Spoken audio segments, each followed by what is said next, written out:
நேற்று தான் முதலமைச்சர் மு.க. ஸ்டாலின் சுதந்திர தின உரையில அடுத்த கட்டத்துக்கு நகரணும். சட்ட போராட்டத்தை இன்னும் தீவிரப்படுத்த வேண்டியது இருக்கு. நிதி பகிர்வுல, அதிகார பகிர்வுல இன்னும் நமக்கு சரிவர எதுவும் வந்து சேரல. அதனால மாநில, ஒன்றிய அரசுக்கு இடையேயான விஷயங்கள வந்து இன்னும் சட்ட போராட்டத்தை தீவிரப்படுத்தணும்னு நேத்து தான் சொன்னாரு. இப்போ அமலாக்கத்துறை தன்னுடைய ஆட்டத்த ஆரம்பிச்சிருக்காங்க அப்படின்னு தானே பார்க்க வேண்டியதா இருக்கு. ஆமா, நீ நீ நீதிமன்றத்திற்கு போக வேண்டும் என்று எண்ணுகிறாயா? உன்னுடைய சட்டமன்றத்திற்கே நாங்கள் போய்விடுவோம் காமிக்கிற மாதிரி பண்ணியிருக்காங்க அப்படின்னு நான் பார்க்க வேண்டியிருக்கு. வேற ஒண்ணும் இல்லை. ஓகே. ஆனா பட் ஸ்டாலின் சொல்கிற அந்த சட்ட போராட்டம் இப்போ அது ஏற்கனவே வந்து தீவிரப்படுத்தி தான் வந்து நிறைய சட்ட போராட்டத்தை மேற்கொண்டு அதுல வெற்றி பெற்றிருக்காங்க.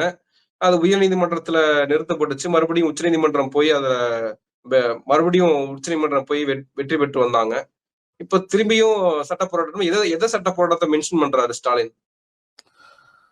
ஃபெடரலிசம்ங்கிறது வந்து நம்ம நாட்டில் வந்து முழுக்க முழுக்க வந்து ஃபெடரல் சிஸ்டம் கிடையாது. நம்முடைய அரசியலமைப்பு சட்டப்படி முழுக்க முழுக்க கூட்டாட்சி கிடையாது.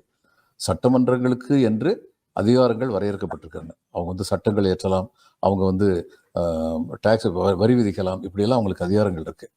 ஆனால் இறுதியாக அதாவது ஒரு சட்டமன்றத்தை வந்து கலைத்து விடலாம்ங்கிற அதிகாரம் வந்து என்னைக்கு நீங்கள் வந்து ஒன்றிய அரசு கொடுக்குறீங்களோ, ஒரு சட்டமன்றத்தால் தேர்ந்தெடுக்கப்பட்ட பெரும்பான்மை உறுப்பினர்கள் கொண்ட ஒரு அரசை டிஸ்மிஸ் பண்ணுறதுக்கான அதிகாரத்தை என்னைக்கு நீங்கள் ஒன்றிய அரசு கொடுக்குறீங்களோ அன்னைக்கு இது 100% ஃபெடரலிசம் கிடையாது. இதுதான் உண்மை. இது கூட்டாட்சியை நோக்கி போய்கொண்டிருக்கின்ற ஒரு அரசியலமைப்பு சட்டம். அது காரணம் என்னன்னா, அம்பேத்கர் மாதிரி பெரியவங்க வந்து இந்தியா ஒரு நாடாக இருக்க வேண்டும்ங்கிறத முதல் இதாக இருந்தது, டிமாண்டாக இருந்தது, முதல் நோக்கமாக இருந்தது.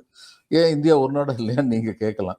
1947 ஆகஸ்ட் 15 நாம் விடுதலை பெற்ற பொழுது இங்கே ஒரு இந்தியா இல்லை, இங்கே 3 இந்தியா இருந்தது. ஒன்று வந்து வெள்ளைக்காரர்களுக்கு கீழ் வெள்ளைக்காரர்களால் ஆளப்பட்டு கொண்டிருந்த இந்தியா.